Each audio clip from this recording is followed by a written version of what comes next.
మెదక్ జిల్లా చినశంకరంపేట మండల కేంద్రంలోని మహానీయుల జయంతి ఉత్సవాల కమిటీ ఆధ్వర్యంలో డాక్టర్ బాబు జగజ్జీవన్ రామ్ జయంతి వేడుకలు ఘనంగా నిర్వహించారు.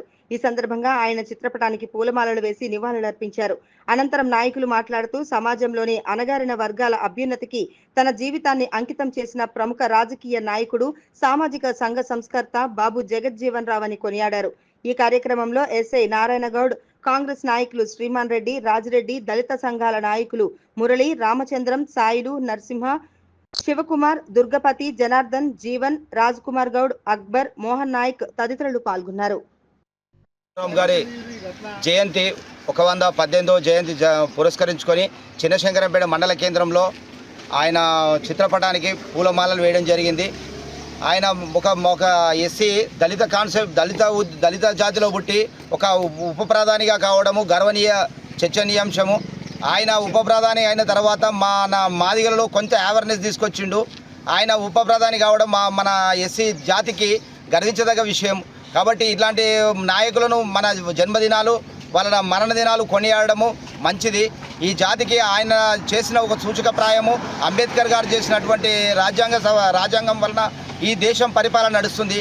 ఇట్లాంటివిగా ముందు అంటే స్వార్థ ప్రయోజనాలకు పూనుకోకపోతే చరిత్రలో మిగిలిపోతాము, స్వార్థాలకు పూనుకుంటే చరిత్రలో మిగిలిపోము. అట్లాంటి నాయకులు బాబు జగజ్జీవన్ రామ్ గారు, అంబేద్కర్ గారు సూచించిన సూచనల మేరకు మనం నడుచుకోవాలని కోరుచున్నాం.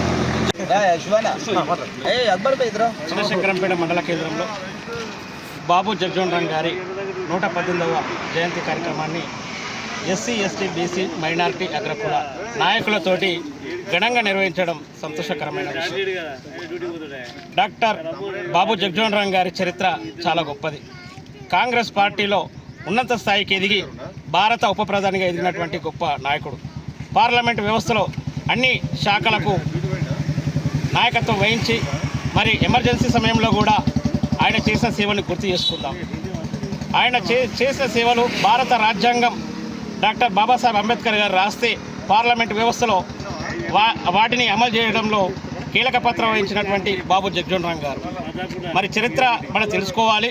మన నాయకులు అనేక రకాలుగా అనేక బాధలు పడి అనేక కష్టాలు పడి ఒక పార్టీని నమ్ముకొని ఆ పార్టీలో అంచెలంచెలుగా ఎదిగినటువంటి సందర్భాన్ని మనం గుర్తు చేసుకొని అదే పద్ధతిలో కూడా మనం కూడా ఈ జరుగుతున్నటువంటి రాజకీయ పరిణామంలో మనం దృష్టి పెట్టుకొని మనం కూడా ఆర్థికంగా రాజకీయంగా ఎదగడానికి కోసమే ప్రయత్నం చేయాలని చెప్పేసి ఈ సందర్భంగా నేను పిలుపునిస్తా ఉన్నా. మాదిగ సమాజం ఎస్సీ, ఎస్టీ, బీసీ, మైనార్టీ వర్గాలకు అండగా ఉంటుంది.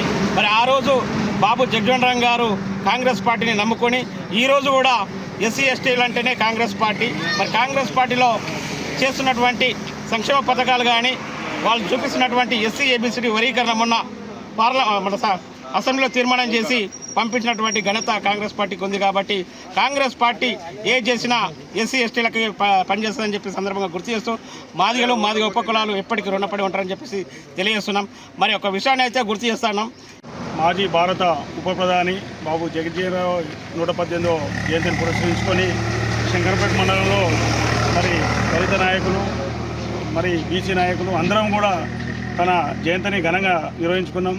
మరి భావి భారతదేశంలో ఈ భారతదేశము మంచిగా ఉండాలి, ముందుకు పోవాలి. ఈ భారతదేశ పౌరులు అన్ని దేశాల కన్నా ముందుండి కలలు కన్నా నెహ్రూ గారితో సమానంగా కలలు కన్నా నాయకుడు బాబు జగజ్జీవన్ రామ్ గారు. మరి తప్పకుండా స్వతంత్ర సమరయోధంలో మరి గాంధీ, నెహ్రూ పాత్ర ఎంతుందో మరి బాబు జగజ్జీవన్ రామ్ గారి పాత్ర కూడా అదే విధంగా ఉన్నది.